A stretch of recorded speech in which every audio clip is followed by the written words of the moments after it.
దేవగౌడ గారి అబ్బాయి కొడుకు, పెద్ద కొడుకు హెచ్టి రేవణ్ అనుకుంటా అతని పేరు, వాళ్ళ అబ్బాయిలు ప్రజ్వల్ రేవణ, మళ్ళా ఇంకొక అతను, వీళ్ళిద్దరు కూడా అంటే మొత్తం ముగ్గురు ఈ సెక్సువల్ అసాల్ట్ కేసెస్లో ఇన్వాల్వ్ అయ్యారు.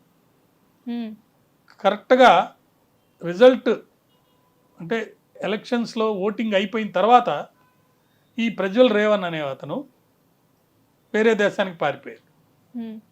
మరి ఆయన్ని కటకటాల్లోకి తీసుకొని వచ్చినప్పుడు 5 మంది స్త్రీల ఆఫీసర్లని ఎయిర్పోర్ట్ దగ్గర నుంచి ఆయన అరెస్ట్ చేసి జైల్లో పెట్టడానికి తీసుకుపోయే ముందల వ్యాన్లో కేవలం లేడీసే ఉన్నారు, దాంట్లో జెంట్స్ లేకుండా.